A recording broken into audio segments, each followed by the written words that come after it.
Good morning, students. So I am Mrs. Agatha van Rensburg, and I will be helping you to go through the content for Bes Eng31, which will be necessary for the upcoming exams next year.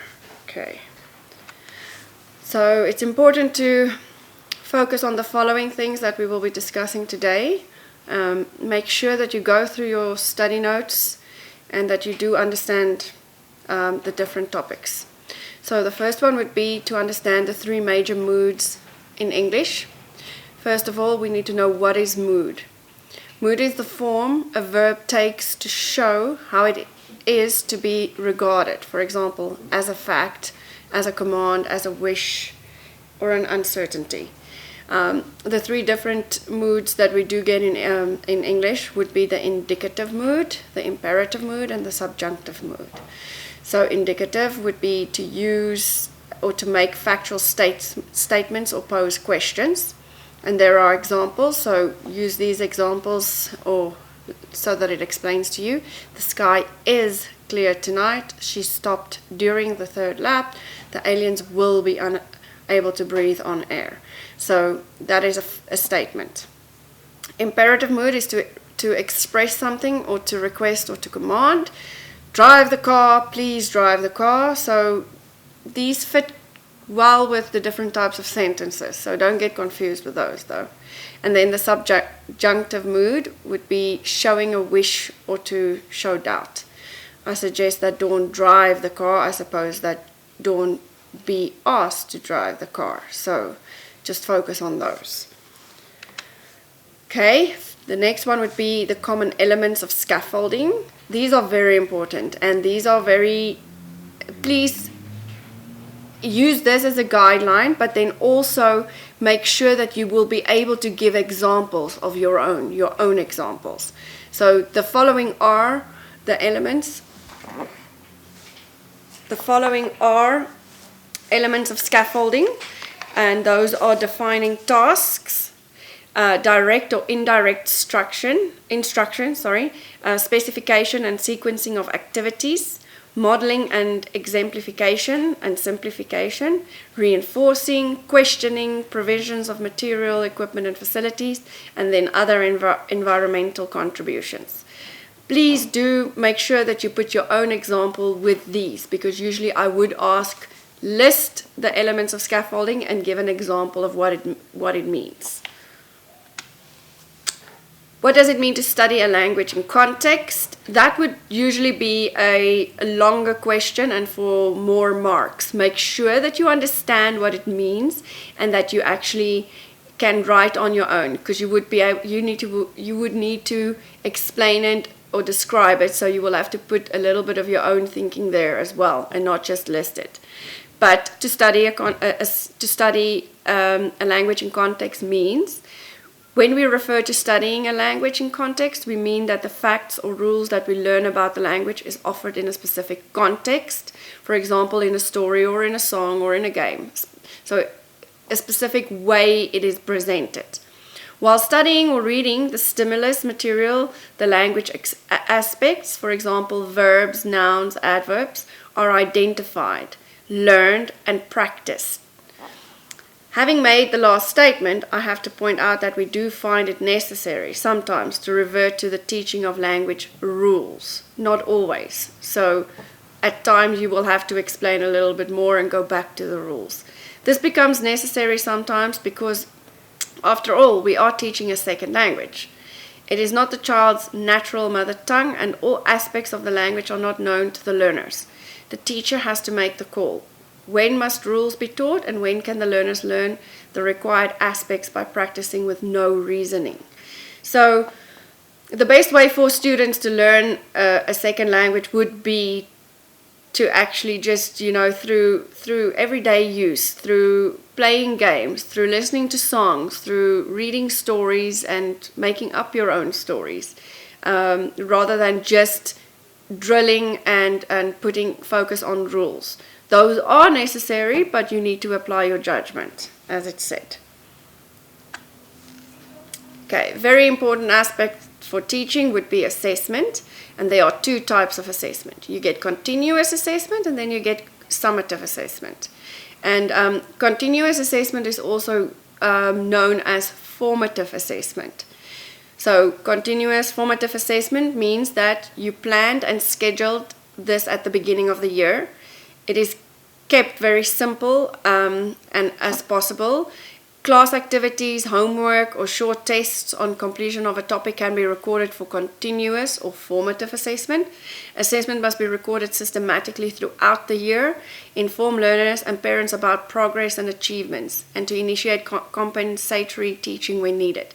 So with formative and continuous assessment, basically it goes from the beginning of the year until the end of the year. You test the students, or you assess the students on everything that they do, and it's not just one test at the end of the year. So and if you really think about it, students and us as humans, you are good at some tasks, and then some tasks you might be better or not so good at. And if you had to be kind of assessed or labeled according to one assessment, that would kind of be unfair to everybody. So it gives the students that opportunity to show where their weaknesses are and where their strengths are. And that should be used for the teacher to actually inform their instruction, meaning you need to look at yourself as a teacher and see where you can adapt and change your lesson plans. And that is why formative and continuous assessment is necessary. Then for summative assessment, that would be at the end of a project, at the end of a unit, or at the end of the school year. Usually these would be tests and exams, or it would be a big project where you would test the different skills and levels of the students to see what basically they did get from your teaching. That's like a summary. Yes. Then the principles of assessment, those are necessary, and it might be a question where you just have to mention or list the principles of assessment. The primary purpose of assessment is to improve learner performance. Assessment should be based on an understanding of how learners learn. Students should be an integral component of course design and not something to add afterwards. Good assessment requires clarity of purpose, goals, standards, and criteria. That's a very good point there. Just to clarify a little bit, the students will need to, it's important when you do an assessment with the students that they know the criteria beforehand. Explain to them what is the role or what is the purpose of this assessment, why would we want to do this, and what is their gain from it. And if you don't give them a rubric beforehand, then how would they know exactly what they will be assessed or tested on, and how to make sure that they know what they should be able to actually retell or re-give you. Assessment methods used should be valid, reliable, and consistent. Assessment requires attention to outcomes and processes. And good assessment requires a variety of measures, not just one way. There should be different ways of assessing and testing the students, because that would also give the different types of learners the opportunity to show where their strengths are. If you only do oral testing, or not oral, when you're a listener, so when you're auditory testing. So if you do note taking, but the kids have to listen, there are kids where that's not their strength. So then they have to then, if you test in that way all the time, those learners who find it difficult and it's their weakness will never be able to show what they really know. So it's very important to have a variety of measures.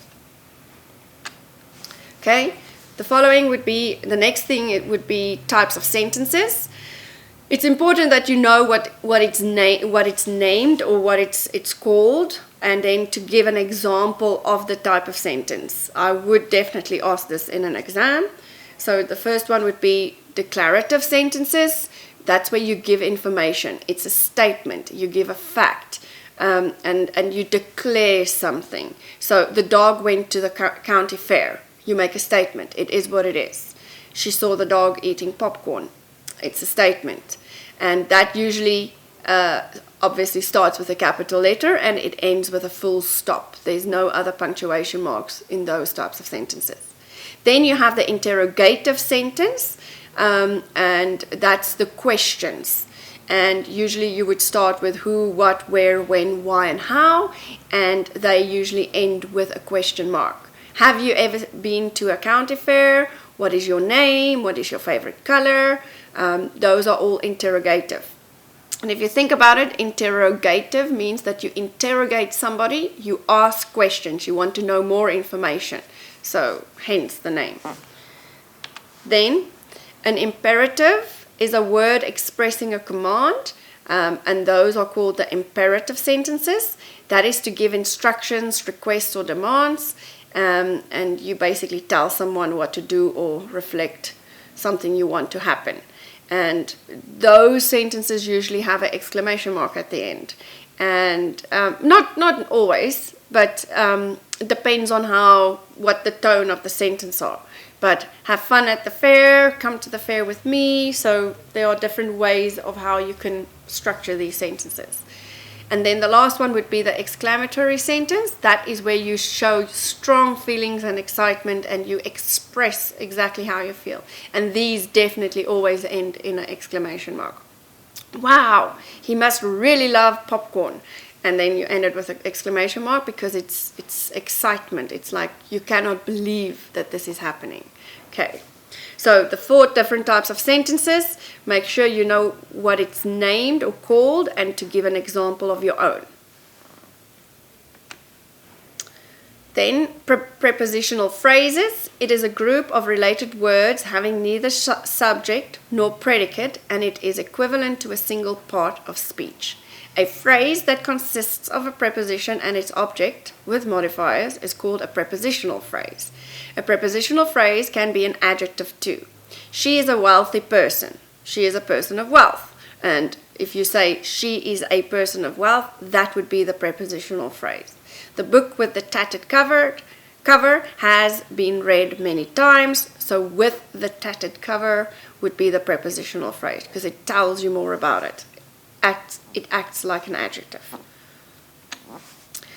Then we have correlative conjunctions. Correlative conjunctions are short of like tag team conjunctions. They come in pairs and you have to use both of them in different places in a sentence to make them work. They get their name from the fact that they work together, co, and relate one sentence element to another.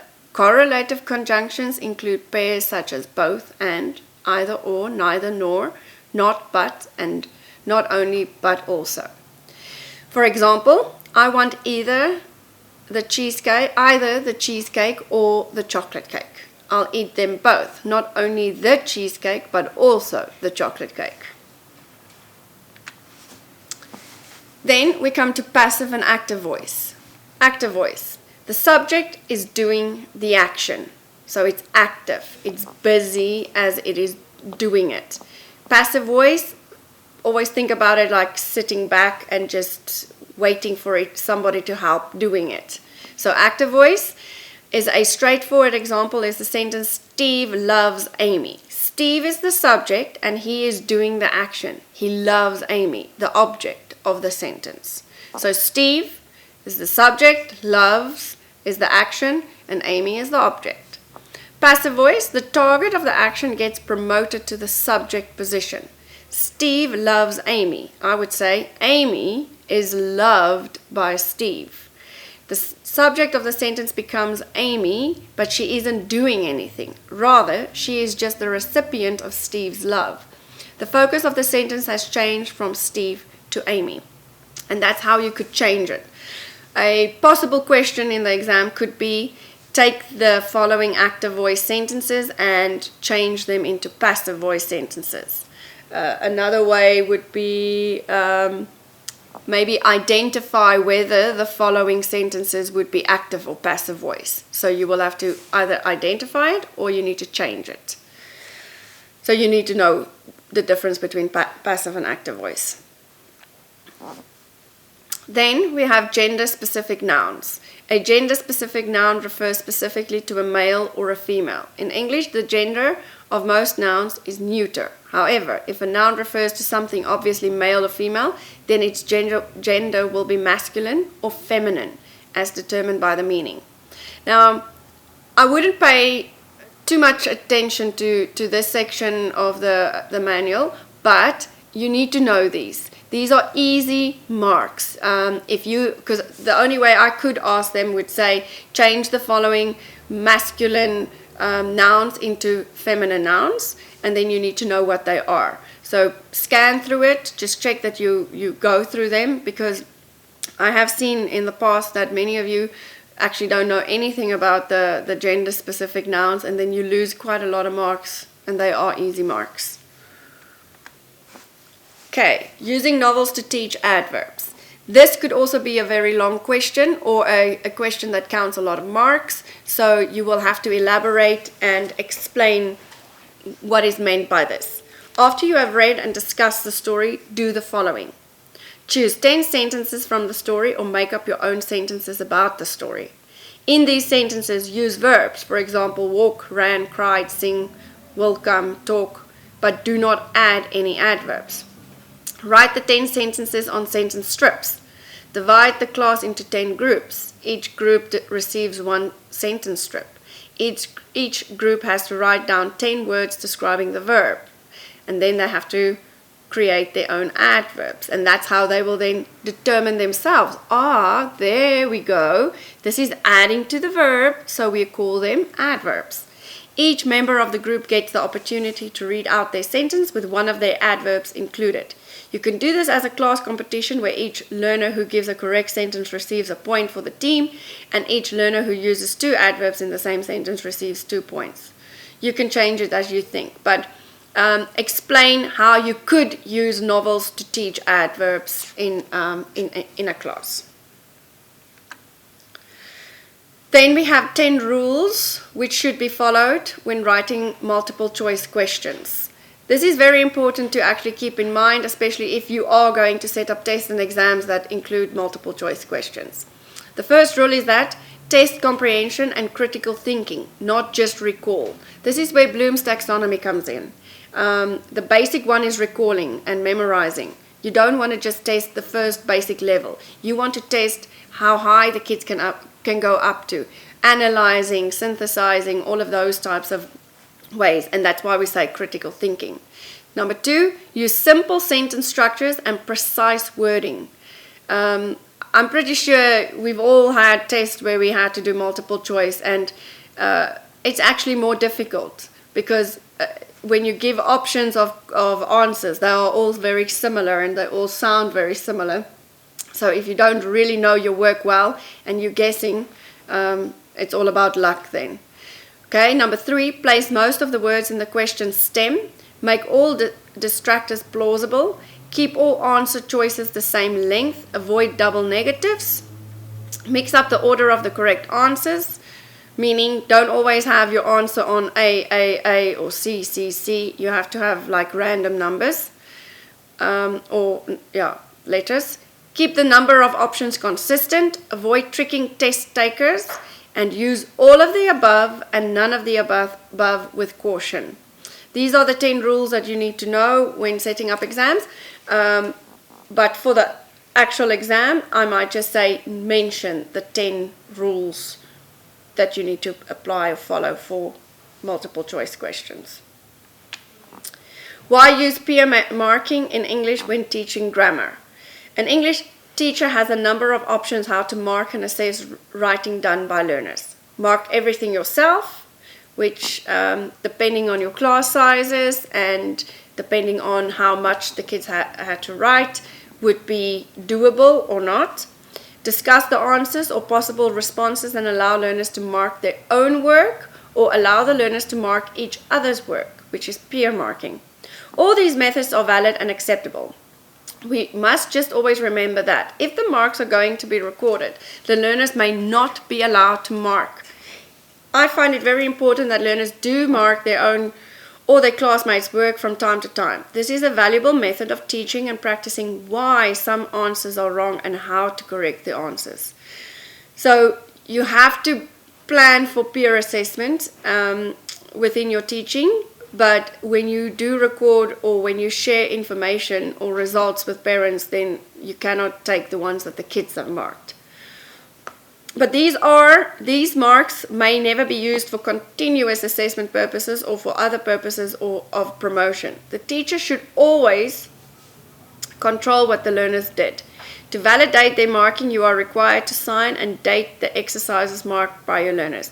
This implies that you are aware of how they marked, are satisfied with what they did, and that you accept their marking and allocations of marks where applicable as correct and valid. Always remember that the marking of the learner's work, as well as the allocations of marks, is your responsibility and not that of your learners. Use the exercise as a teaching tool and not as avoidance of responsibility. Meaning you make your marking less and say to the kids, here you go, you mark your own work or each other's work, and then you use that as assessment.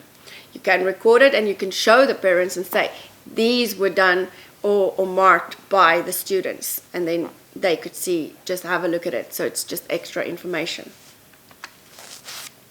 Okay, then we get to the different parts of speech, and the first one would be the different types of nouns. A noun is a word that names a person, place, thing, or idea. For the different types of nouns, you get proper nouns, common nouns, abstract nouns, and concrete nouns. So for proper nouns, they are the names of specific persons, places, and things. They are spelled with a capital letter always. Your name is a proper noun. For example, London, Usain Bolt, Florence Nightingale, and the Taj Mahal. Common nouns, these are just nouns that are used not in a specific way. They are just used commonly. For example, we went to a city. If you want to be more specific, you would say, we went to London City, so then it would be a proper noun. The athlete would just be the common noun, but the actual proper noun would be the specific athlete, which is Usain Bolt in this example. Then abstract nouns are the more difficult ones to actually identify, but if you know the definition, then you would be able to identify them. These nouns name an idea, quality, or state of mind. For example, liberty, intelligence, happiness, sorrow, sad, laughing. Those would be abstract nouns. And then concrete nouns. These nouns names something that can be seen or touched. So you can actually feel it. Concrete, something hard, so you can touch it. A shell, a car, a bridge. And then, sorry, just to go back to types of nouns, there are also collective nouns, but we're not going to go into detail with those. I think these four are important to know for the exams. How can songs benefit students in the English classroom? This could also be a question where you will have to describe or explain, but these are the points that you can then elaborate on. Songs are highly memorable and motivating. Constitute a powerful subculture with their own rituals. By using traditional folk song, the base of the learner's knowledge of the target culture can be broadened. Correctively chosen, traditional folk songs have the dual motivating attack of pretty tunes and interesting stories, plus for many students the added ingredient of novelty. Most songs, especially folk songs, follow a regular repeated verse form with rhyme and have a series of other discourse features which make them easy to follow. So it's just more interesting and more catchy for the kids to actually learn in the English classroom. The 4 sound reasons why one should teach grammar using games. Number 1, grammar games help children not only gain knowledge but be able to apply and use the learning. Number 2, additionally, games have the advantage of allowing the students to practice and internalize vocabulary, grammar, and structures extensively. They can do this because students are often more motivated to play games than they are to do desk work. Plus, during the game, the students are focused on the activity and end up absorbing the language subconsciously. One can also add that fun learning games usually contain repetition, which allows the language to stick. Number 3, while games are motivating for the students, probably the best reason to use games is that the use of such activities both increases the cooperation and competition in the classroom. One can use games to add excitement through competition or games which create bonding among students and the teacher. And then the last one, the author of the 6 games of the EAL or EFL classroom explains more reasons why games work for teaching grammar. Learning a language requires constant effort, and that can be tiring. She also says games can counter this because games that are amusing and challenging are highly motivating, and games allow meaningful use of the language in context. Okay, tips for summarizing a text. For this question, it might be that you need to know these tips. I don't think you need to really memorize the tips. You might have to summarize a text of your own in the exam. So number 1, make sure to include all information that is important, so all the keywords. Leave out information that might be interesting but not important, all the extra details. Put the details in the same order in which they appear in the text, so meaning in chronological order, how it's happened. Don't repeat information even if it's repeated in the text. Use key vocabulary from the text when you can. Combine ideas or events that go together, and then use category words instead of list of words. To make it shorter. It is, after all, summarizing the text. Auxiliary verbs. Auxiliary verbs are also known as helping verbs. The 3 most common auxiliary verbs are be, do, and have. I am leaving. Leaving is the main verb. Am is the auxiliary verb. She has arrived. Arrived is the main verb. Has is the auxiliary. Do you smoke? Smoke is the main verb. Do is the auxiliary. So it's helping you to understand the verb better. For the exam, you might have to identify the auxiliary verbs in sentences, or you might need to just explain in your own words what auxiliary verbs are. Is the inductive method an effective tool? The inductive method is an extremely effective process for obtaining general observation-based information about the world. In fact, the inductive method, whether guided in classrooms or occurring in non-academic settings, is one of the most common and natural forms of making logical assumptions about what we observe. Inductive reasons allows us to gather ideas about an infinite number of events or phenomena in real life. Use of the inductive method as a teaching tool to guide students through critical thinking, awareness, and evaluation. You might just have to explain, is the inductive method an effective tool for the exams?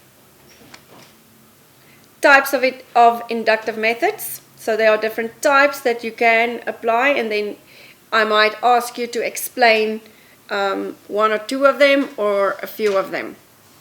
So the first one is inquiry-based learning. Learners presented with a challenge.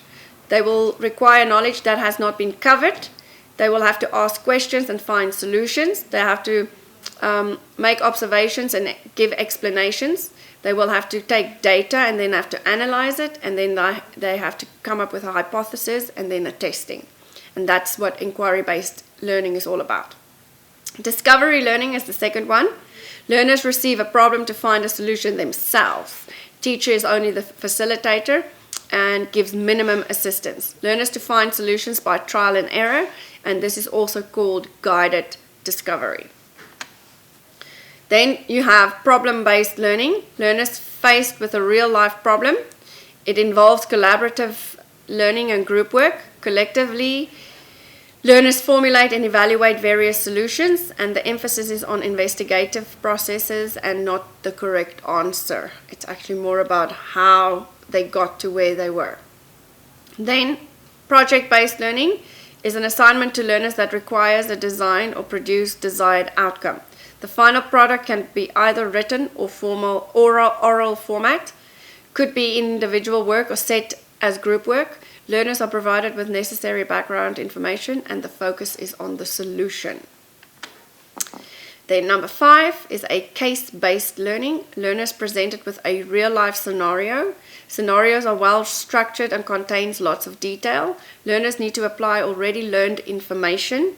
This can be assigned individually or in groups. This offers the learners opportunity to learn, use higher order thinking, critical thinking, and problem-solving skills.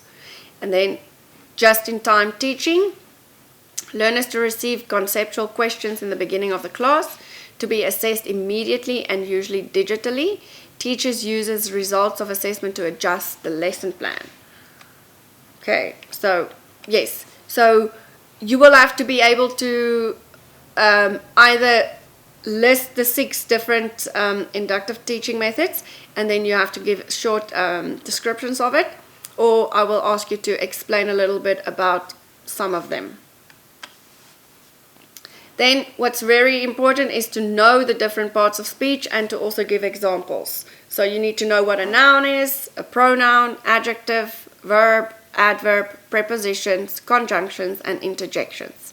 I placed this slide here because it's all together, and then it gives you short little examples. So just go through this and make sure you know the 8 different parts of speech. Then we have transitive and intransitive verbs, and I put them together so that you can kind of make a comparison between the two. Transitive verbs is when a verb is transitive, it always has an object. The object of a transitive verb can be a noun or it can be a pronoun. And there's the examples for you to explain. When a verb is intransitive, it never has an object. The man appeared is an intransitive verb, and appeared is the actual intransitive verb.